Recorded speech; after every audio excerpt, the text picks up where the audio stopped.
Hey everybody, I'm Frenk Aïro. I just did an interview with the Zach Sang Show, and we talked about all the things I wanted to talk about and some stuff I didn't want to talk about. I got sanged. Let's do this.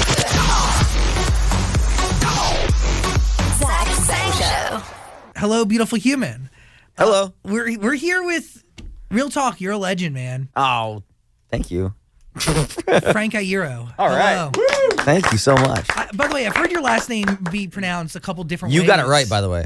Yes, my gosh, I know. yes. Okay, don't take credit for that. I told you exactly how to say it. Dude, I also listened to like 3 or 4 different interviews, and I tried to get like a baseline of where people were at with it. Right. And then do like a grab from everybody and do what I thought was right. Amalgamation of incorrectly to be correct. Yeah. Yes. I like that. That was it. My dad always was like, "Oh, you got to do a shirt that has like an I, an ear, and an O on it." I was like, "Oh, right." Like so the people get it right. He's like, "Yeah." I was like, "That's terrible." I'm a phonetic guy. So if you can give me something like that. That's how you pronounce it though. I, ear, O. Frenk Aïro. There you go. We have a lot to get into here because You know, real quick, we usually have pop stars in here, so it's very exciting to have you in here. Like, this is awesome. We are so excited. My pleasure. really you've shaped major parts of my life, right, in terms of how I listen to music and the type of music that I find interesting, and also the type of music that ended up breaking mainstream pop when I was actively a fan of it. But this guy, I feel like you shaped his entire existence and a lot of that. Yeah, I'm so excited Wow. to have you sitting in front of us. Oh wow, that's amazing. Is it, I don't know how to take compliments, so you gotta. I can tell. Please stop. I mean, But I appreciate it. Yeah. we got a lot to dive into because you have Barriers is a great body of work. It's an awesome album. But one of the things I find, I mean, there's many things I find interesting, but on the top of my list is if we spoke a little bit ago, I'd be talking to Frenk Aïro and The Celebration, or I'd be talking to Frenk Aïro and The Patience. Correct. You changed the name of your group. Mm-hmm. Does each title reflect what? Well, all right. So to I guess delve back, like I'd never set out to be like, oh, I'm gonna have all these bands and then have like a springboard to like a solo career. Like that was never my plan. No, I never wanted any of that. Right. So I ended up writing these songs and people, would ask me what I'd been up to. So I played it for a friend who then asked if they could play it for another friend. And then before I knew it, I ended up with a record deal. And I was like, oh, like now what? You know what I mean? So I figured, all right, if I'm gonna do this and I need to put a band together, I want to name the band, and I should bring along something that like kind of detracts from how maybe inept I am at being a front man. Maybe it like you think you're at a party, so like you don't pay attention to the guy that's not good on the mic, and so I named it The Celebration, and I love doing that so much. Like I love that honeymoon period of a band, like starting it and naming it, figuring out who's going to be in it, what it's going to sound like what's the t-shirt design, like what's the aesthetic, like, what story are you telling with the record? Like that is so interesting to me. And, when I'm in a band for a long time, I start to lose interest. Like I want to do another project. So I thought, all right, well, if I enjoy that so much and this is just going to be my thing, like there's no rules. I get to make the rules as I Do go it over along. and over again. So I'm just going to keep doing it. Yeah. And every record, the band changes, the name changes and all that. And I still have interest in it. Like it's, you know what I mean? It's really just for me. It's a selfish thing. Is that the most exciting part for you top to bottom when you're building something, you're Absolutely. creating something? Yes. Yeah. I have to at all times. Like, and I like having multiple outlets for that because when I hit a roadblock, like a mental block or a writer's block with one, I just jump to the other, and then that kind of opens a door for the other thing. I totally get that. Yeah. Yeah, because you always have an avenue for something that pops into your brain if you want to get it out there. Right. So, Celebration and Patience, could they come back? I guess so. I mean, I don't know. Probably not though. Like I don't like repeating myself. I feel like I feel like we told the story with that thing. Because like, all right, with The Celebration, I felt like I needed a distraction. I got over that. I felt like after that was done, I was like, all right, you know what? I'm enjoying this. I don't need to be distracted from what I'm doing. I'm doing a pretty good job. I figured I had to be the front man or the leader of a band on my own. How hard was that? Very hard. Very hard. I have a huge appreciation and respect now for singers and frontmen of all sorts. The thing about it though was that I got worried that I would have to be this like high kicking, like you know what I mean? Like I would never wanted to be like this like Giant showman. Like I didn't want any of that, and I realized like, oh, okay, I don't have to do that. I can do it on my own, and that's when I started to like feel comfortable in that role, when I figured out I could just be myself in doing this. That's what makes a great frontman, right? I think so. I don't know. What the hell do I know? You know what I mean? Like I've realized that too, is that I have no idea how anyone else does anything. I just know how I do it. Yeah, but you know how you've been doing it for quite some time. Yes. So, but that doesn't necessarily mean it's the right thing for anyone else. Of course not, because essentially you've created your own madness every time. So like, if somebody else was to just randomly step on in there, it's your madness that they're unpacking. Do you know what I'm saying? I think so. Yeah. It's like your thing. Nobody else could do it your way because it's your way. Exactly. That's like all right. So Tucker, right? Tucker Rule, he plays drums in the Future Violence, and we've been friends for a really long time. And we talked about like how like stage fright and stuff like that, right? Like I still get stage fright. I still get super nervous every time we play a show because you've never played that show before. Like Futurism, it's always new. And someone had said to him like, "Why are you nervous? Like this is the only thing you're good at." And I was like, "Oh wow, if you think about it that way, that's kind of crazy." But also, like, what if you're not good at it? Like, then you have nothing else. Yeah. But are you at this weird phase in your life where you have to look at success differently? Oh, definitely, yeah. How do you measure it? If I feel content, if my soul feels good, if I'm a good dad and a good husband and a good person, then that means like creatively I'm fulfilled. Do they fuel your creativity, and does it change the way you create having kids? It definitely does, because it changes the person that you are. Here's the thing, like everything that you go through, whether it be, like meeting somebody on the street someday, or getting into a car accident, or writing a great song, like it changes the person that you are, and it affects the person you become. So I'm around these amazing human beings all the time, and it really does ground me, and like there's no way I can feel like, oh, look at me, I'm a rock star when I'm picking up somebody's dirty underwear. Like, cleaning peanut butter off the fucking refrigerator. So like but they're the best thing that's ever happened to me, but I know that I can't be the dad I want to be if I'm not satiated creatively. Like that really ruins me. Is that why you keep doing it? I think so. Yeah, because they know too. Like when a song's not working out, or if I don't feel like it's crazy, man. Like being an artist is a really rough thing, because one, you have to have a very thin skin in that you let the world in, so that like it then it comes in and like kind of like boils inside you and formulates into something else, and then you can express yourself through it. But then when you release what you have that you've made, you have to have a thick skin, because people are really mean about it. It's vicious. Yeah, and you only listen to the bad stuff that people say. No matter, like 1,000 people could tell you did a great job, but one person would be like, kind of sounds like shit to me, and you're like, oh, it sounds like like, you still let that get to you though? Oh, you have to. Yeah, I mean, you can't turn it off. Like you either are this antenna for all emotion and everything around you. You're a conduit for like the universe, or you're not.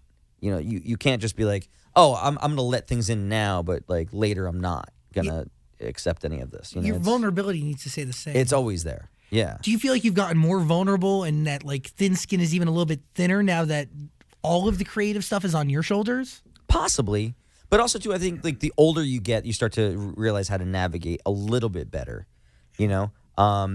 But you're always going to be crazy. You know what I mean? And that's your biggest fear, is to find out like at the end of it, like someone to say like, you've worked all this time and you put all your energy into this thing that you've created, and you finally think like, you know what, it's good enough to show someone, and then to find out you're crazy. That's the biggest fear, I think, of any artist out there. And you still face that. Oh yeah, you have to. Is there a record off of Barriers that you thought this could be the one where everybody thinks I'm f***ing crazy? Oh yeah, every definitely. Record? Is there one in particular? I think it's song by song. There's definitely moments where you're in the studio, you have this idea, and you're like, this could be the greatest thing I've ever done, or this could be like where everyone is like, oh, that's right. He's like, he's out of his mind, and they leave and never come back. You know what I mean? Like there's always that. A New Day. Did that actually start as a lullaby? It did. Yeah. And you just sat on the lullaby for a while? Well, it was one of these things where all right, so I wrote a song with my daughters called Best Friends Forever. And that was their they started that. They would sing it like really loud at each other. This best friends forever, but not now kind of thing, to taunt each other when they were like kind of having a fight.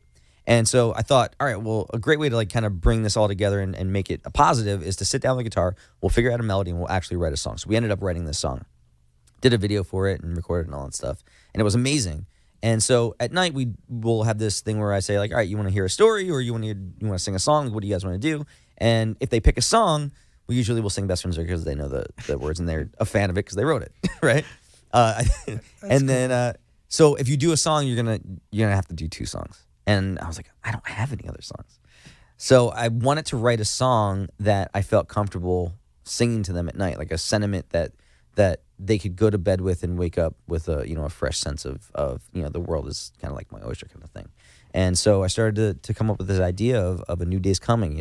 We're gonna wipe the slate clean, and no matter what happened today, whether it was good or bad, like that doesn't matter. Like tomorrow's a new day, and it's the first day of the rest of your life, kind of thing. And I wanted to give them that, So I had the chorus, and I had a couple of ideas of how I wanted it to go, but I feel like songs are a lot like relationships. Sometimes you meet somebody in your life, and you're like, yo, you're something really special, and I'm something really special, and together we could be like really amazing. But this is not the right time for us, And so you you let them go, and then hopefully down the line you meet again. But songs are a lot like that too. Like I had this idea, but I wasn't ready to commit. How'd you know you were ready? It just happened. Just happened. I tried on the last record. I tried to force it, and it didn't work. And I knew, all right, maybe this isn't the right time. But this record, after everything that happened between the last record and this record in my life, it just felt right. Like this was the time to do it, and it needed to be the first song that you heard when you put the record on. Would you have ever thought years ago that you would have been making a song like A New Day for your daughters, but also one that has a message that is so beautiful and pure and needed? Not saying the other songs didn't have a message like that, but it's totally different. We're talking about light to darkness, like as basic as like colors. It's funny to me though, because I've always felt like I wrote really positive songs, and then everybody's like, "Oh man, your songs are so depressing." It's like, really? This is the first record though that I've written that people are like, "Oh, it's a really uplifting, like positive record." I'm like, "Oh, finally, I did it." I've been trying for a really hard time, long time, yeah. Hello, beautiful human. I'm not a vitamin guy, but Care of makes it so easy. It's a personalized subscription service. Give yourself the support you need this season with a boost. Whether you're looking for energy, better sleep to maintain stress, or something else to help you feel your healthiest, Care of's online quiz will let you know exactly what you need. You answer easy questions like how much you're currently sleeping. Are you looking for more energy? Do you need something to help support weight management? Or are you looking to like grow out your hair or have healthier skin or nails? It gets really personalized. They'll get to know you, and they'll give you exactly what you need and exactly what you're looking for. Depending on your personalized Care of plan, you're going to get daily vitamin packs and or protein powder sent right to your door. It is so freaking cute. It's customized. Your name's on the pack. You're going to love it. I promise. Plus, you can modify your subscription at any time. So as your needs and your preferences change, so can your subscription. You're never really locked in. Also, Care of is making sure that like you know exactly what you're putting into your body. And they want to make sure that everything that you put into your body is coming from the best source. Transparency is one of their goals. All of the information on everything they sell is always available on their website. And if you're a vegan or a vegetarian, they got supplements for you too that will really help kind of boost that diet and support that diet. So as you have specific diet needs, Care of is totally around and help you out. If you're actually interested in vitamins and if you want 25% off your first Care of order, I'll totally hook you up. TakeCareOf.com. Go there and enter the code ZachSang. That is TakeCareOf.com. Just enter the code ZachSang if you want 25% off. Why do you feel like you write depressing songs usually? I don't think I do. Oh no. Why do you think that they're like? Why do you think other people see them as depressing and you don't? I don't know. It's a lot like we're from Jersey, right? Like if you tell someone to go themselves, like it's not like it depends on how you say it, right? Yeah. Like it's not always a bad thing. Not at all. I tell somebody themselves once a day and I mean it with love. Exactly. Yeah. So I mean, like, I think it's just the way I am. I think like growing up on the East Coast, like you have this there's this weird mentality where you can never think that you're good at something, because if you do, you're a jerk off. You know, and you can't ever, like, you know, I don't know, like, you can't ever not have that rough edge about you. You know what I mean? Like, you can't let your guard down too much. I totally. Yeah. What you're It's saying. weird. Yeah, you're never soft. Like, No, yeah, because like you always think somebody's out to get you at Yes. some point on something. even in your softest moments, there's an edge there. Yeah. And as you say this, I think of about 1,000 moments in my life where that is so obvious. Yeah. It's not until like you look back at it that you realize. I mean, Like, even when my kids give me a hug, I'm like, are they trying to steal my wallet? yeah. You question almost everything a little Everything. bit. But even when you really mean it with love, the average person will take it with like ooh. Yeah. Did he really mean that? I know. Yeah. It's you know, I think it's sometimes it's inflection, sometimes it's what I think is. See, here's the thing. I personally, I love when things are beautifully broken, right? I think people aren't perfect. We're not supposed to be perfect. No one's fucking perfect, right? So this idea that we have to strive to be this image that we see on the internet or something like that, like, you're like, no, like, even if there were people out there that were perfect, why would you want to be that person? Like, the only thing the world doesn't have is you. Like, we have everyone else. So the only thing that we need is you, and you're the only one that can give it to us. So celebrate that's wrong with you, because that's what makes you unique. You know, like, those flaws, the things that people tell you are flaws, like, no, that's the stuff that you should nurture and build from. Like, that's what's unique to you. You're like, no one is fucked up the way that you're fucked up. You know what I mean? Yeah. And that's what I try to celebrate, I think, in songs. And people are like, oh man, that's so depressing. It's like, no, like, that's be courageous in showing what maybe isn't necessarily, like, you know, like the feature that you would want to put forward. Like, celebrate the stuff that scares the hell out of you, the stuff that you feel uncomfortable about, you know, the things that are uniquely you.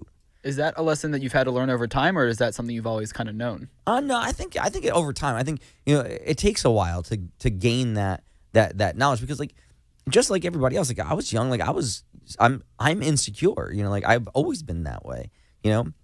I was a fat kid growing up that didn't really feel like they belonged anywhere. You know, like, I found punk rock, and I realized, like, oh, I can do this stuff on my own, you know, for me and my friends, and it took me a while to realize that I don't need anyone's permission. I don't need to prove myself to anyone but myself, you know, and no one can tell me how to be me. Mm-hmm. Does that happen while you're releasing music, or does it happen before? Because I'm thinking, like, everything you just said, I feel like is missing in music today. Right. Yeah. But what you said was representative of what pop punk used to be. Right. Right? Yeah, it's true. Even when I was in middle school or my first early years of high school, like, it was My Chemical Romance, it was Green Day, it was Fall Out Boy, it was Panic. It was like, you represented those with flaws, and you gave everybody that hope. Like, just because you were different or not like everybody else, seize that moment, seize those things, and milk it. And well, I think that you have to. I mean, like, it doesn't make sense to want to be something that you're not. You know, I think that even if you see an immediate happiness in not being, you know, kind of pointed at and being, you know, thought of as different, like, that's not a happiness that sticks with you, you know, because it's not you, and you're going to feel uncomfortable and unhappy in that skin because it's not yours, you know? totally. I think with that movement that you're talking about, I think what got weird and crazy and misconstrued was the people started to then gravitate towards a certain thing, and it became almost a caricature of those sentiments. And then from there, you know, either people gravitated towards this caricature that they saw and thought, oh, well, I don't fit anywhere else, I should fit in here, so I'm going to be that. And that's not great, because it kind of goes against what you started it from. And then also, too, I think we lost the ability to differentiate between good and bad attention. We just realized that we're getting attention, and that must be what I need. And I think that that's a big problem that's happening in young people right now, where they're looking for someone to notice them, and they don't get that negative attention or positive attention, difference. They just know that people are paying attention to them. They get likes or they get followers or something like that, and it's kind of crazy. Kids today are 3 times more likely to want to be a YouTube star when they grow up than an astronaut. But like growing up, when I was growing up, if a kid had a love for space or he was a math nerd or whatever, like those are things that they seize. Do you know what I'm saying? Right, yeah. Like even though there was always that asshole in class that made fun of you, you always saw that and you wanted to kind of like explore it and expand upon it. Yeah. But now it's all I think that it's attention. It's attention, and I think it's also like like when you hear people say like, well, what do you want to be when you grow up, or like what do you want to do with your life? Like what do you want to do? And they say, I want to be famous. Like, well, famous for what? I don't know. I just want to be famous. Like, oh, man, that sucks. Freaky. And as a dad, are you scared a little bit? Very, very. So I think instilling that though, like you're getting attention right now, or I'm praising you for something that you accomplished, or for failing, for trying something and failing and getting it back up and doing it again, like that. Those are things. Those are accomplishments. Those accomplishments garner attention. Like that. That's a good thing, as opposed to just like, oh, here's a participation trophy, or like like here's a I don't know, some sort of celebration for nothing. Like, are we against participation trophies? I think A for effort. I think that it's hard, right? Like, because you have kids, you don't want to see them sad. You want to see them like be happy all the time, but that's not life. Yeah. You can't have the sweet without the sour. You can't you can't win all the time. I'm not preparing you for what the real world is like if I give you. If I rig the game every time. You're doing a disservice to your kid. I think so, yeah. Yeah, totally. Because terrible. They're going to be set up wrong. They're going to think that everything deserves to be handed to them. Yeah. And then you're going to be like Lori Loughlin paying $500,000 to get your kid into college. Oh, yeah. I don't know. No comment. I don't know if it'll cost you that much to get him into Rutgers. But also you might get him in there. I don't know. Well, I went to Rutgers and I dropped out. I was just going to say, right? I know I shouldn't have done that. Well, that's my thing about it. I want my kids to go to college, but I know what it's like because I went and I heard opportunity knocking, and I was like, this is my one chance in a lifetime to do the thing that I want to do, like that I love more than anything. And so I got to say goodbye to like the backup plan. And my dad and my grandfather, like who I love and looked up to more than anyone in this world, were like severely disappointed in me. And that was a hard one, but you gotta, sometimes you gotta make your own way, and you gotta like, they can tell you so many stories about how like, this is like the pitfalls of this and that, but you gotta get your own scars. I get it. I can't fall off my bike for my kids. Like, like they have to fall off their own bikes. How long did it take for your dad and your grandfather to come around? Years. I think, I had done a lot of things, accomplishments, and sold a lot of records and had plaques and all this stuff. And then one day, my grandfather gave me a call, and he said that my birthday was in the Trentonian, which is the local Trenton newspaper. Yeah. He's like, oh, I made it. Yeah, and he was like, oh, you did it. Yeah, like that was the moment where he was like, okay, it's all right that you dropped out of college. Yeah. But that must have felt amazing. It was, yeah. I was like, but I mean, like, I did all this stuff, like I could have like fell down a well. It was it's the same shit. You know what I mean? Like you still would have been in the paper. Local New Jersey man falls down a well. Yeah, also on his birthday. Yeah. Wow. I want to go back really quick to pop punk and it becoming a caricature of itself. Okay. Is that genre dead? Oh man. Sorry, I didn't mean to blow into your mic. No, anytime. I don't know. I think it's hard to say because like these are like subgenres of subgenres of subgenres. Like it's really is just all rock and roll, right? I think the issue that you really have is when people set out to make something for a reason other than just creating. they're say like, oh, I want to set out to make this band that sounds like this because this is what's popular and this plays to like this demographic. Like once you've said those words, Poor motive. you're done. Yeah. Yeah. So I think that's a big issue. You know what I mean? And then also too, like, you know, I'm trying to, how do I say this in the right way? It's weird to me. Like there's classic bands. There's bands that have done this for years and years and years, and they do it well, and those songs will live on, and I love those songs, and I know a lot of people do love the songs.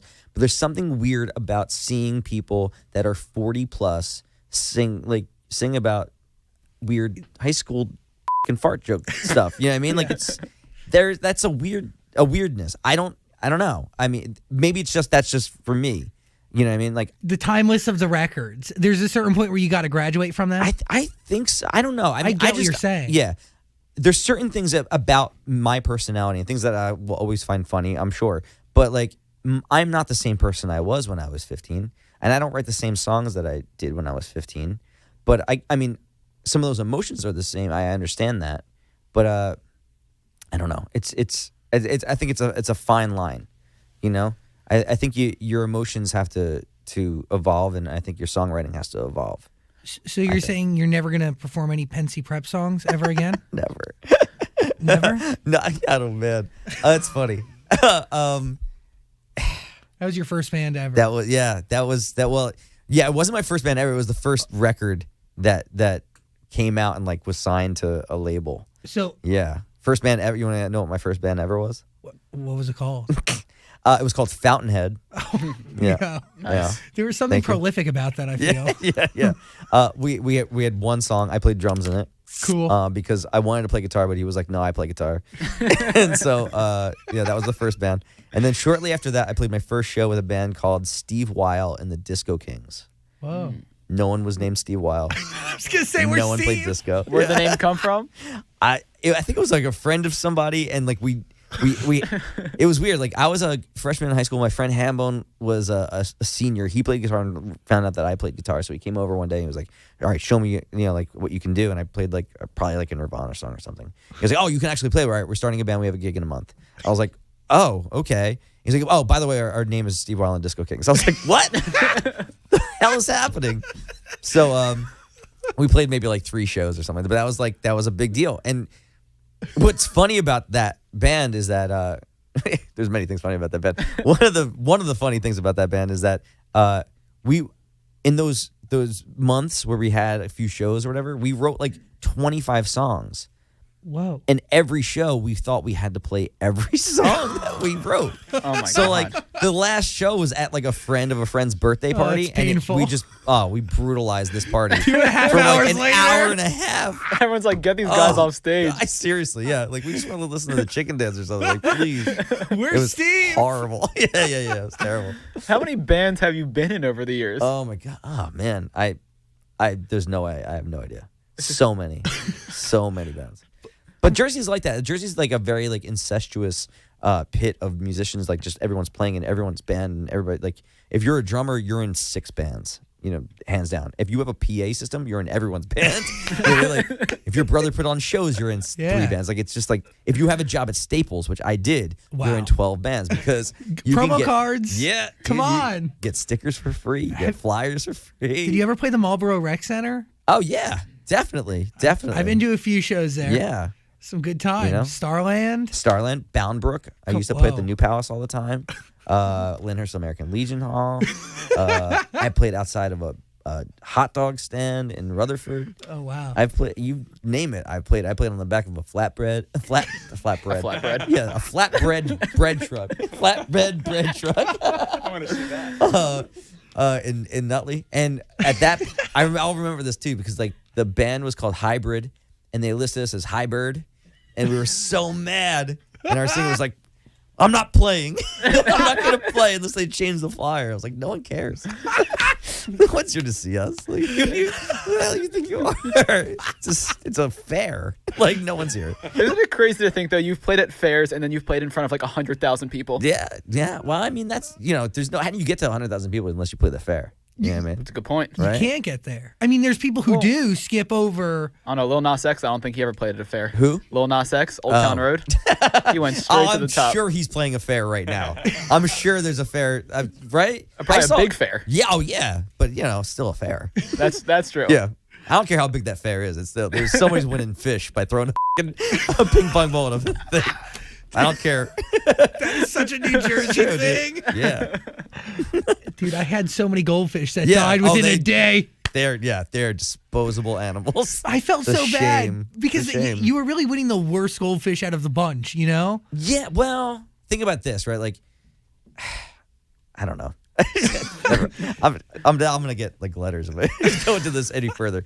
But I mean, it's almost like like you're the Kevorkian of goldfish at that point because like You're they're just choosing. like packed in this tank. They get put in a bag. Like just that fish is just like kill me, just kill me. That's why, Please. that's why he dies in a Someone day. kill me. Yeah, He wants to go. yeah. I mean, I think you're doing it a favor. But by the way, it is pretty wild to take a listen back to all the different groups you've been in, and really, you performed in front of 100,000 people. But you can't have one without the other. No, yeah. And do you think there is longevity for artists who skip over those coveted hot dog stand moments or those coveted being somebody throwing a beer at you Coveted. I type don't think situation? it's coveted. Yeah, but you learn something, don't you? I definitely learned a lot. I learned a lot from every experience, good and bad.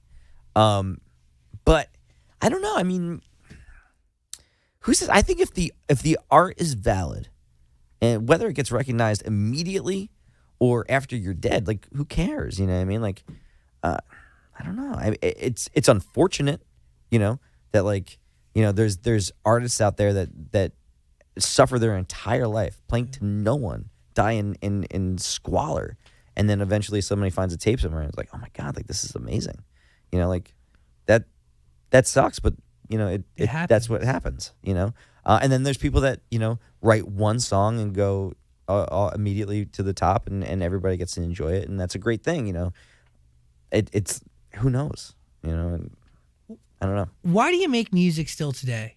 What is it that motivates it? I have to. It's like breathing. I can't not like have a song pop in my head and then immediately like just pick up a recorder and start recording it. Like I have literally thousands of voice memos on my phone, some of which will turn into songs, some of which I just needed to get down at the moment. How often are you doing that? I just did it today at K-Rock. Oh, we were just there. Yeah. So what happens? I don't know. It's a couple of chords. But you I have don't know what it will turn into. I don't You know. have synesthesia, right? Yes. Yeah. So do you see colors? Do you see objects? What do you see? I see colors. Yeah. Like, but for me, it's like in record form, like the first record to me is Pink, and the first record that we did together, right? It's the Celebration record. So Stomachaches is a Pink record. Parachutes has always been a blue record, and from the moment we started writing Barriers, it was a yellow. And that's actually that comes through in the album artwork. Yeah, and that's why I think that I enjoy doing that so much, is because I know what it needs to be. To what I mean? So I like it being so hands-on with that because I could see it already. But at what point in the creation process do you see a color? How many songs in do you see it from the get-go, or? It depends. This was pretty early on. Yeah, this was always yellow to me. I don't know. I wonder though too if it's like the emotion that I go into the writing process with.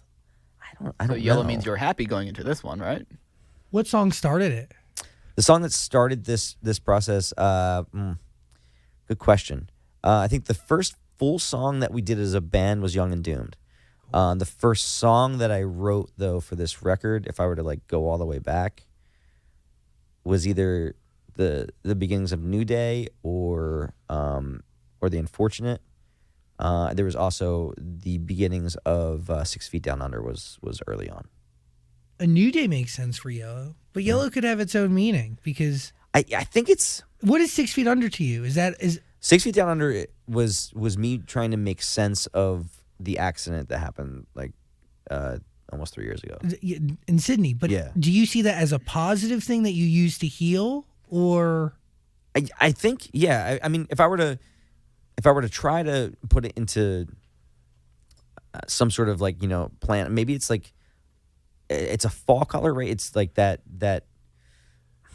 maybe it's the seeing that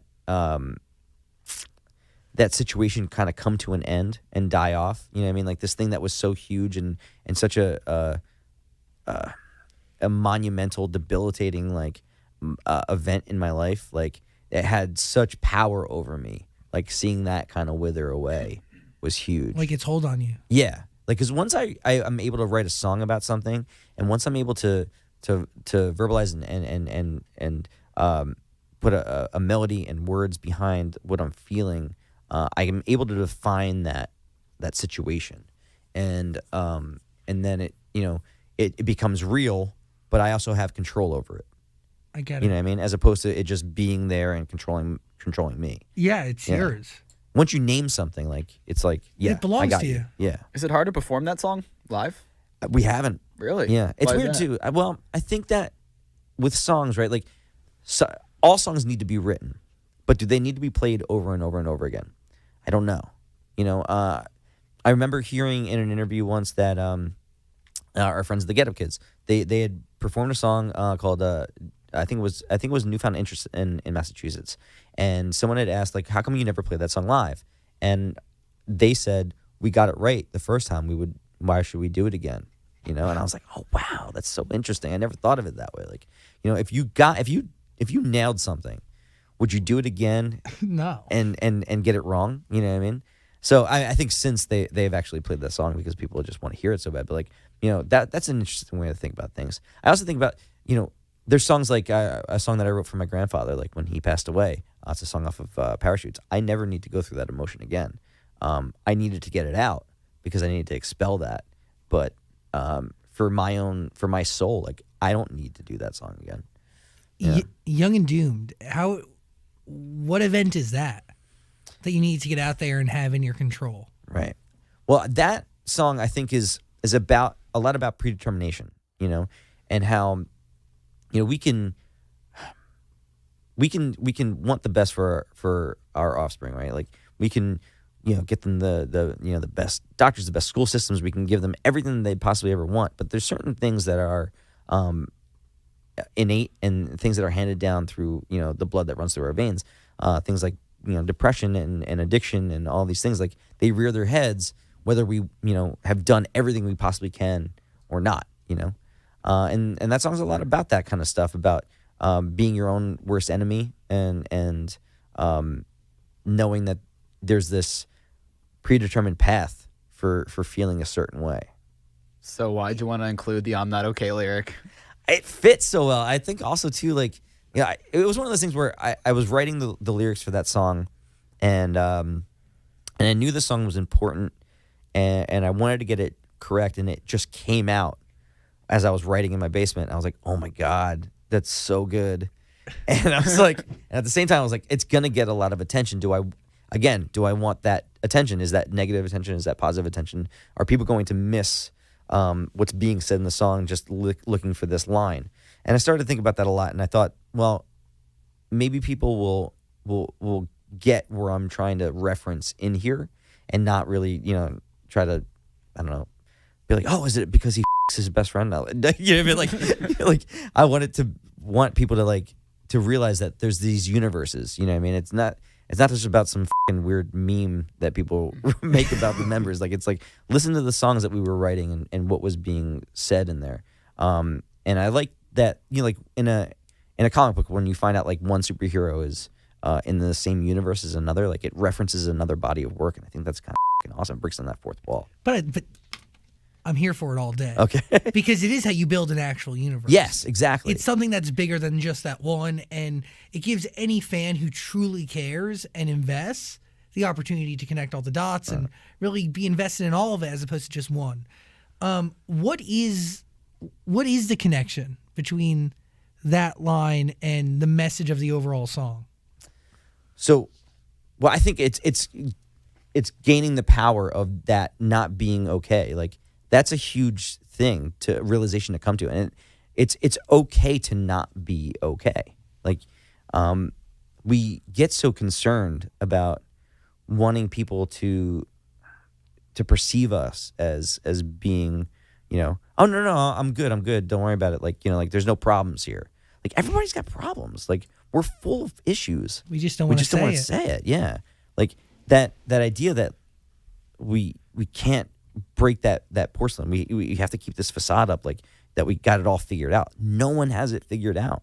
Like, and we're old enough now, right? How old are you guys? 28. 28? 26. All right. So, well, I'm a little bit older, right? Like I'm going to be 38. I have kids now. Like I'm my parents when I was a kid, and I was like, oh my God, my parents have it figured out. No, they don't. Like your parents don't have it figured out. No one has it figured out, man. We just do what we think is right, and we do our best.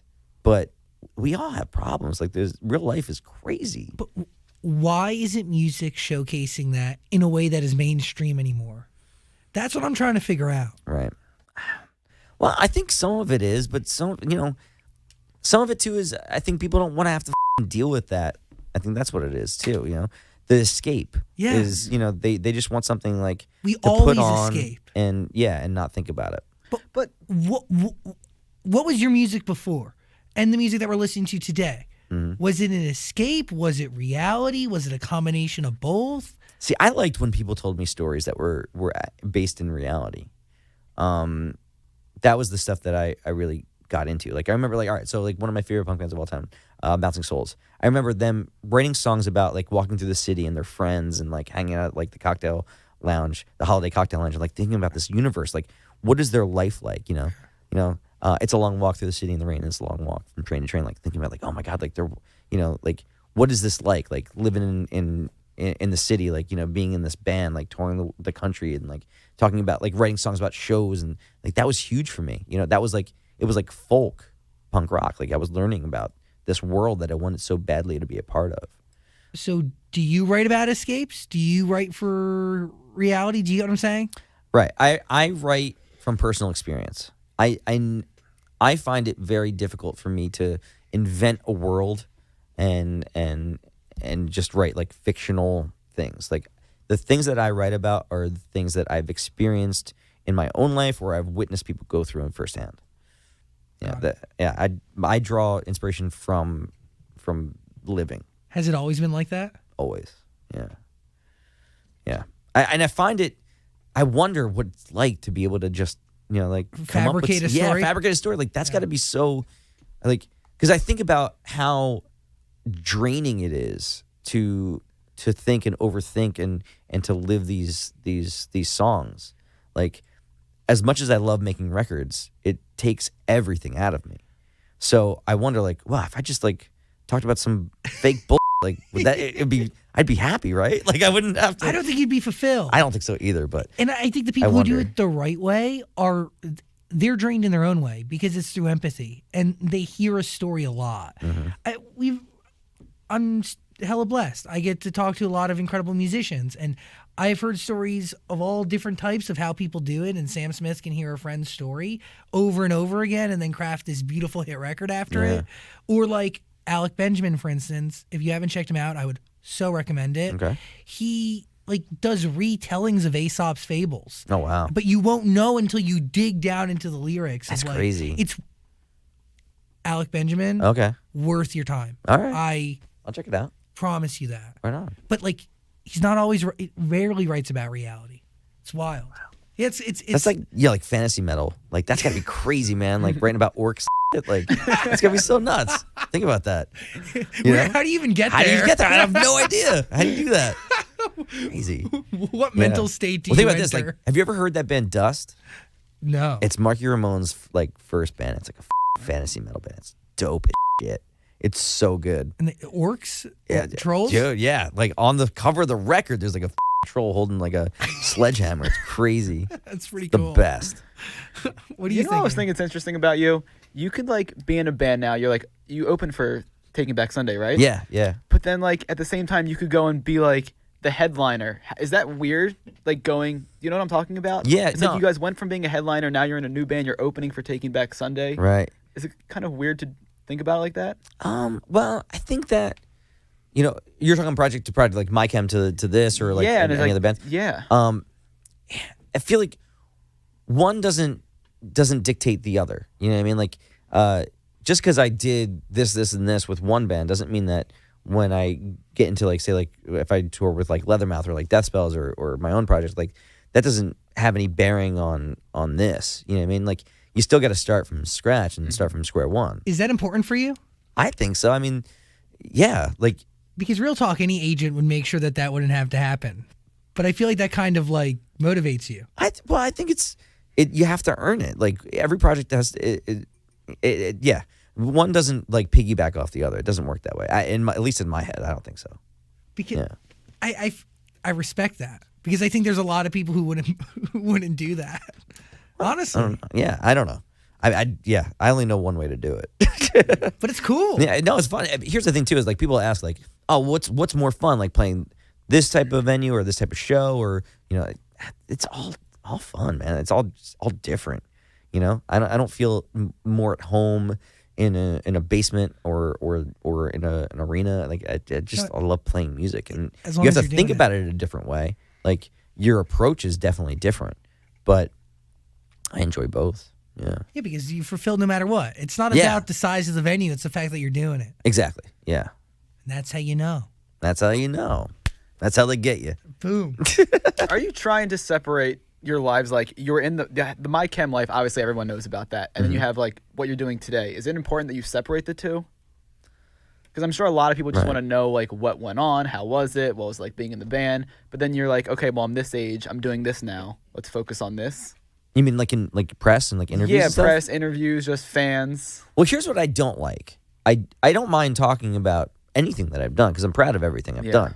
What I don't like is when someone will sit down with me and talk about, say, like this project for an hour, and then at the end of it be like, oh, by the way, ask like one question about my chem, and then throw that at the title of it so that someone clicks a link on it. And it's like that. First off, you and I are both too smart for this dumb shit that you're doing. Two, no one is going to be excited when they click that link because you don't have any information. You know what I mean? Like if I had something to say about that, like that's what this interview would be about. You know what I mean? Yeah. So like that whole like grabbing clicks is just, it makes you look like a dick and pisses everybody off. Like that does nothing to me. I don't care. You know what I mean? Like, this is how I want to start the whole conversation. That's right at the top. Right? I mean, No, because it's 100% true. It is what people do because they're looking. It's all about clickbait. It's clickbait for advertisers that whatever. I get it, but don't do that. Like then people aren't going to go to your site anymore because they don't you don't have any information. No, because there's no integrity. If integrity doesn't matter, then what is there to gravitate towards? Do you think though, because everything's so fleeting anyway, no one really cares? I mean, it's just a grab. It's really sad that we do deal with an audience or a public that has a very short attention span. But the one thing I have noticed is that people choose to remember when they choose to remember. They store things away, but I think it depends on how intense our wrongdoing is. Do you get what I'm saying? Okay. Like if people are just looking for information, you might face a few crappy comments. But ultimately what that comes down to is who you choose to talk to. Because I think different people choose to play different games. And we play a long-term game. I hope to have you on our show for as long as I choose to do radio, which... I'm moving in. I'm just going to stay here with the cap. Dude, I got candles for days. But I'm 26. I got 30 years left. Right. A lot of people that you're talking to are playing this short gotcha game, and maybe they're trying to make a name for themselves in the middle of the country or whatever. It's like everybody has their own motives. Yeah. My motives are... talking about music that matters and building quality relationships that last forever. I like that motive. Dude, that's a good one. But if somebody puts that in a headline, I'm just looking at the other way. If somebody puts it in the headline, they could learn more about you that they didn't know before. Like if somebody that's clicking just for that isn't looking to they're gonna scan scrub a ahead. whole just going to article, skip until they hear what they want to hear. Yeah. Boom. Good point. I don't know. Well, I mean, I understand what you're saying. But yeah, unfortunately, it doesn't work that way. I'm trying to be positive. No. Yeah. You know what I mean? Here's the thing.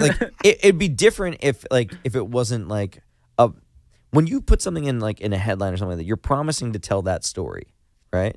If you're doing it just to I don't know, just to grab you in, and then now it's gotcha. Here's shit. You're not gonna have someone really stick around. I don't know. They're not clicks you want. Yeah, exactly. They're not. You're not grabbing attention for the right purpose. Right. So the retention on that is going to be poor. Do you get what I'm saying? I do. Like, you're not going to turn those clicks into fans. They're not going to be there and like what they hear. It's a mess.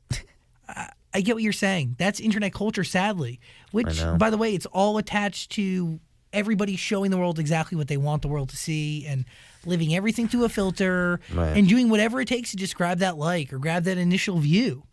You know? I agree. I totally agree. It's a world we live in. It's fantasy metal. It's a world of fantasy metal. What do you think of the term or phrase emo? Well, I think it's been so like bastardized and diluted that I don't even know what it means anymore. You know? Yeah. I think that it started out as short for emotional, right? Mm-hmm. And so, like, all right, I think like when you hear about like, there's emo night, it's like, oh, okay, do you go there and you like listen to The Cure? You're like, no. All right, well, is it like weird like early J Tree stuff? Like, no, this isn't it.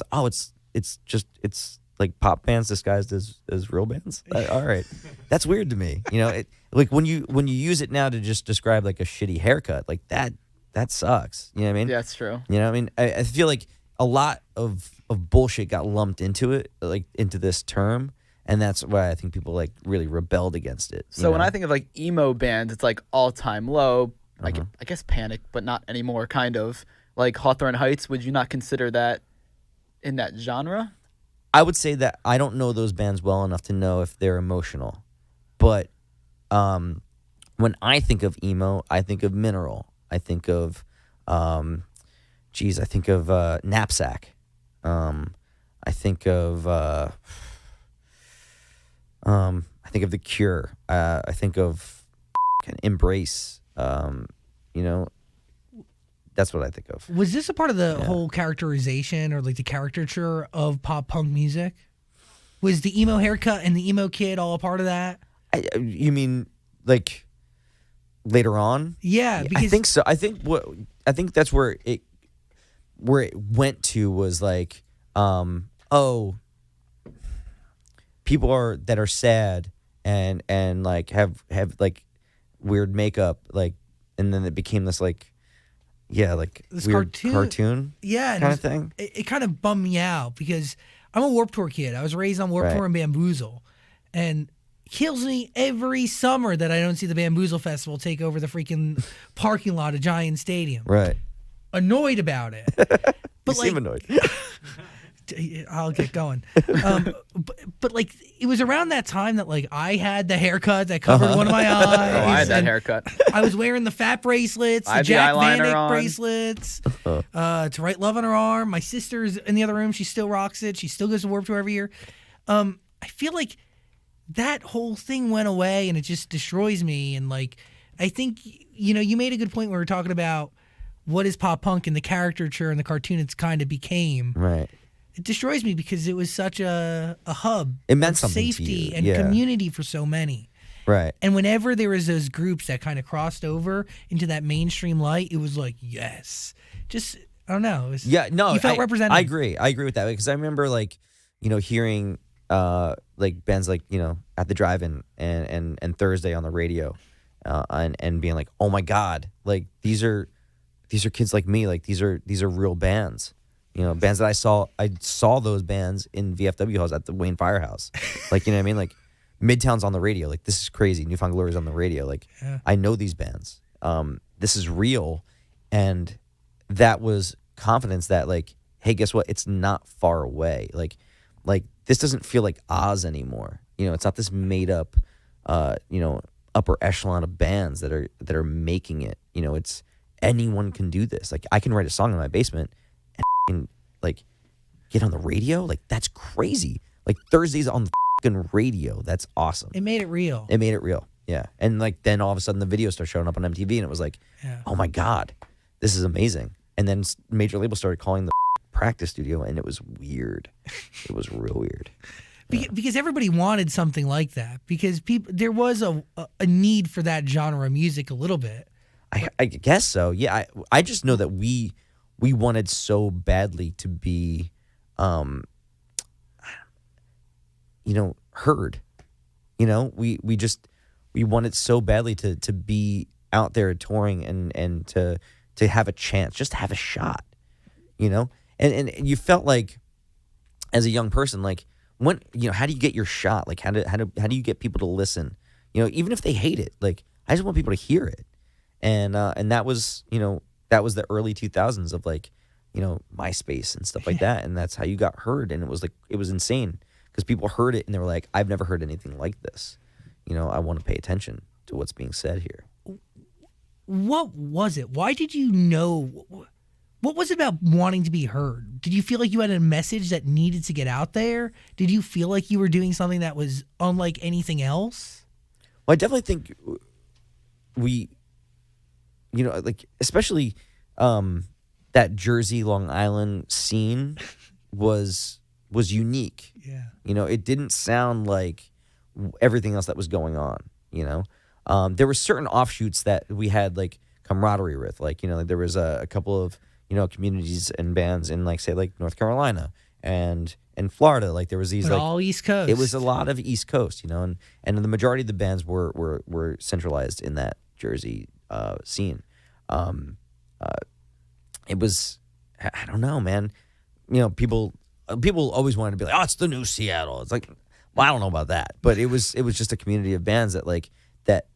You know what I think it is? There were so many bands that you needed to be good.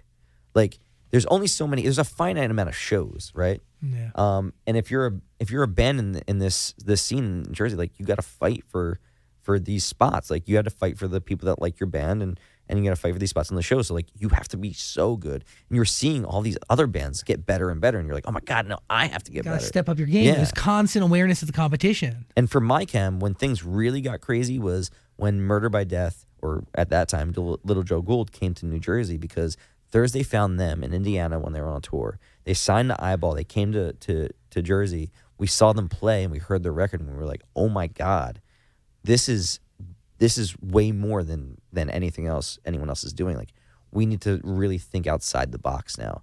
And we started to get even more cinematic and start to look to like classical music for inspiration. And that's when things started to branch off and explode. Wow. Yeah. So from challenging yourself, you got to where you're at. Yeah, I think that every time I've been put in a room or in a band with somebody that I knew or felt was better than me, that inspired me, I got exponentially better.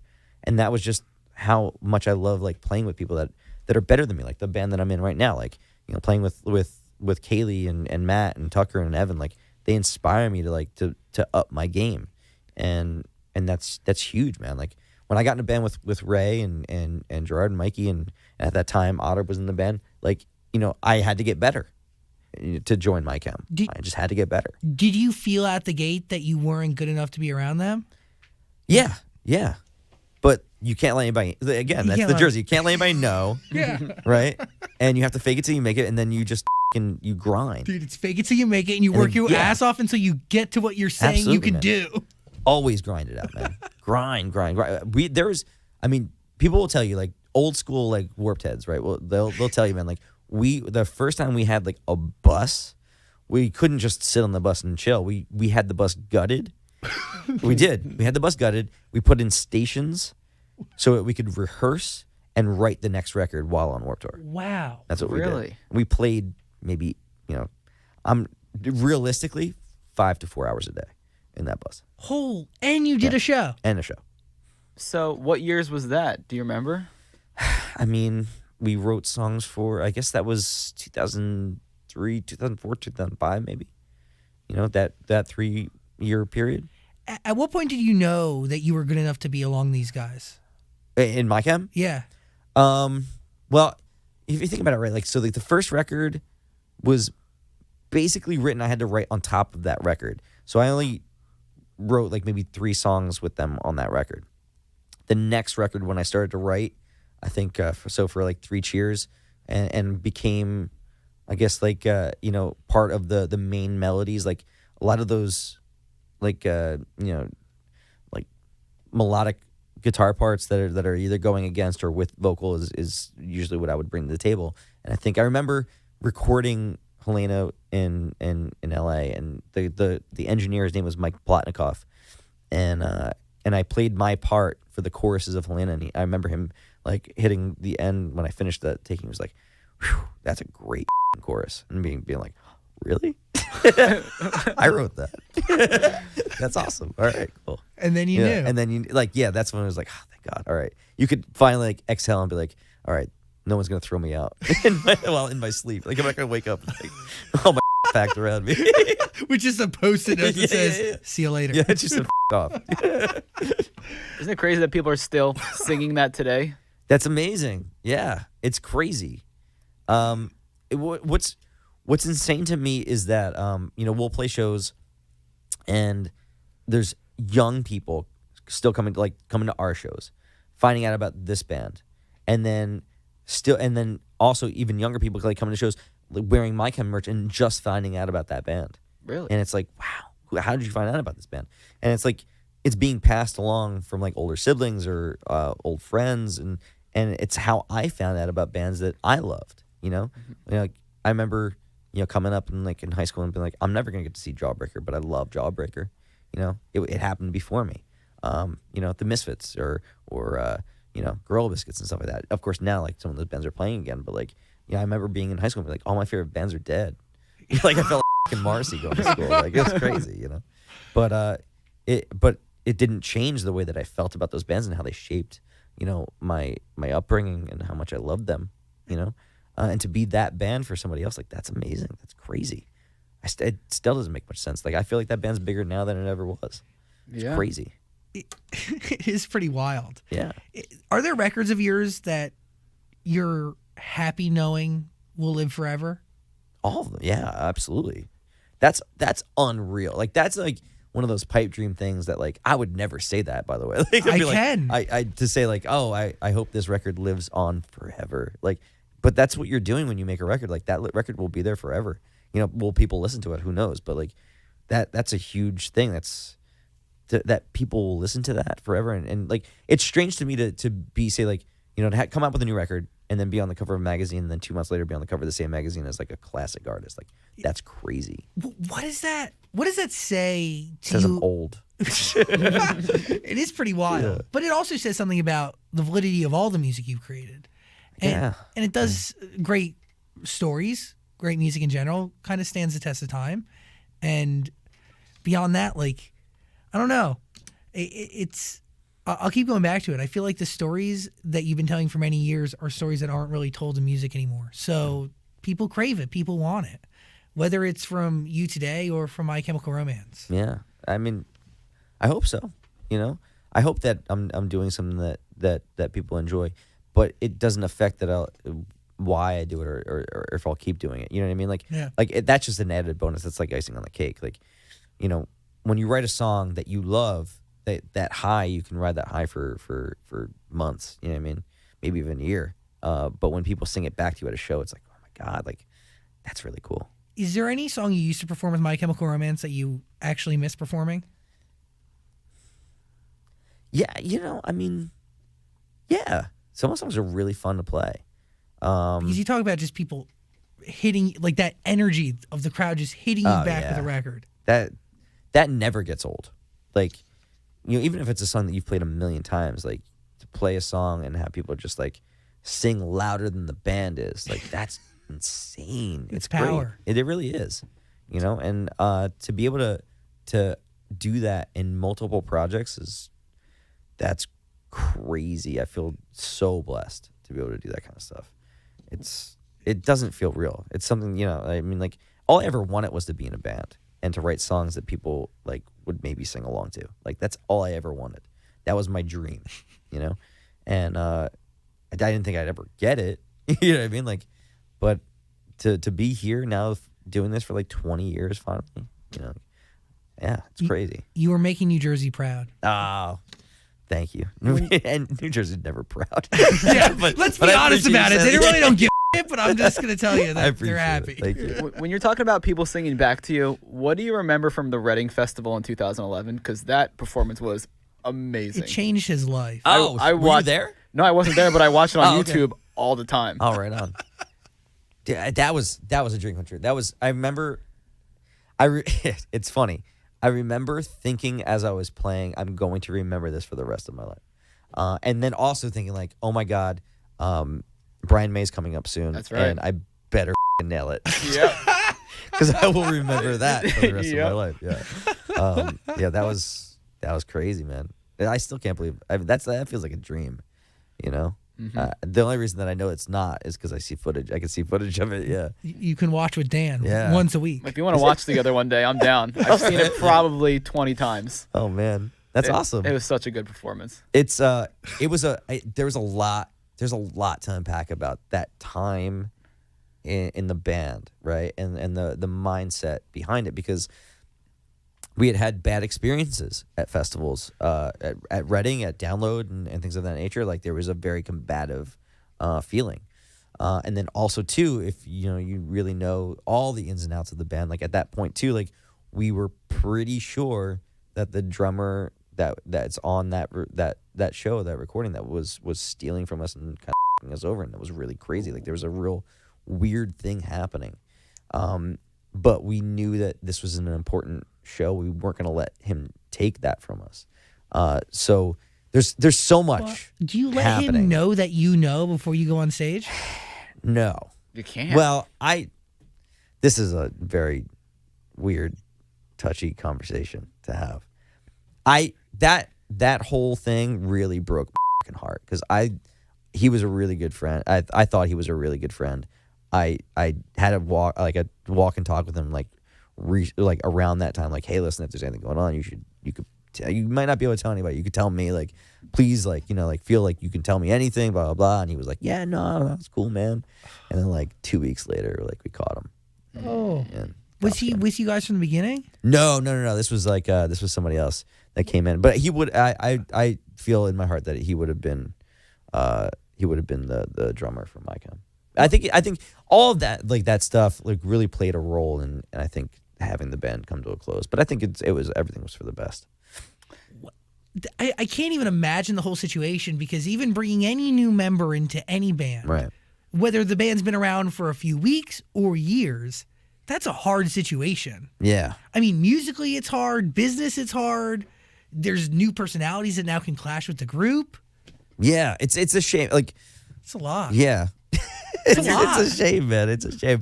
It's one of those things that I still can't make sense of in my head all these years later. It really was a real painful one. It was really, really f***ed up. Yeah.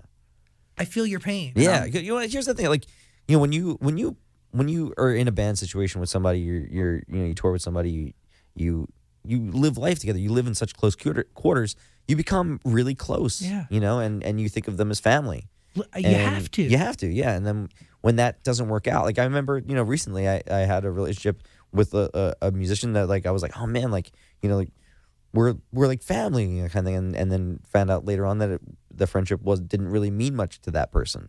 And that's like, that hurts so bad, but it's life, you know what I mean? That is life. Yeah. But it still hurts. It still hurts. Yeah.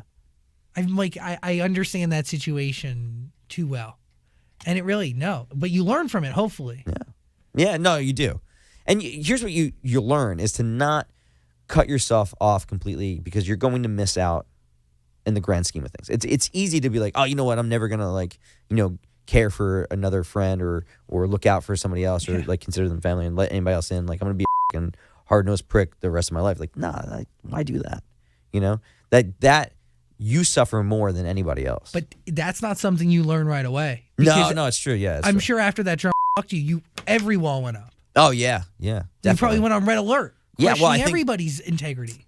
that was a rough one. I think within that band, like, that really broke us hard, and I think I don't want to say that it was like the final straw, but it was one of the final straws of the band. And just be like, you know what, the curtains are going to close on this. But because it's hard to move forward with a clear, vulnerable, but also, like, you need to have a mind that trusts those around you, right? Yeah, I think so. Well, again, I think that goes back to, being an artist and having that thin skin, that able to take in and put out all of this emotion and really, make sense of the things that you're experiencing around you. That's hard, man. It's difficult to do that. And still be sane at the end of it. You know what I mean? And then have, like, healthy relationships. It's crazy. As you bring up emotional barriers, I think it's the right time to tell everybody to listen to Barriers. No, thank I you. have another question or two. Okay. Oh, go. Frank Aïro in the Future Violence. Well, I just see a lot of people online commenting on how young you look and how you haven't aged in years. I don't know if that's true, but Is it the veganism? definitely, I don't know. Is it all the The Beyond stress Baddies? of trying to find vegan food. Actually, New Jersey, that's your problem, In Jersey, bro. it's stressful. Here, it's like It's we go on everywhere. an eating like splurge. We haven't stopped eating. Do you just go to the one place in Montclair all the time? Oh man, I like Veggie Heaven. I do. I do. Like Veggie Heaven. It's good. It's harder. I mean, it's harder out there, but out here, that's how you get us. That's how you get us. Like it's like the food is so good, the weather's so good, and we're like, oh man, maybe we should move to California again. And you get out here and you're miserable. So You feel the stress of the city, the selfishness that flows through the streets. it's a lot like Ghostbusters too. Yeah. Now, my last question, and it's a dickhead end of the interview question. Are Oh you, no, you're gonna try to get a click, aren't you? God damn it! Are you, Dad, don't do it! Don't do it! No, I have to do it. You don't have to do anything. You don't have to answer. Are you aware of Joe Jonas's comments? Come on, man. What do you think? I'm All right, all right. stupid. So, what do you think about Joe Jonas's comments? I don't understand why you would do an interview about your band and talk about someone else's band. I don't get it. But I think that just shows even the Jonas Brothers were my Here's Chem what fans. I think. Well, I don't know. Maybe that's true. Maybe I think I don't know. I think they're trying to rebrand their band as like a real rock band, and they're trying to mention as many rock bands and try to get like synonymous with other things, and people aren't going to forget that you're a Disney band, bro. I'm sorry. It's not going to happen.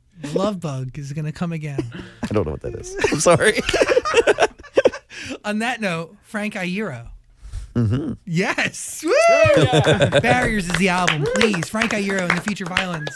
Appreciate your time and energy, sir. Thank you so much. Oh, my pleasure. Thank you. You rock.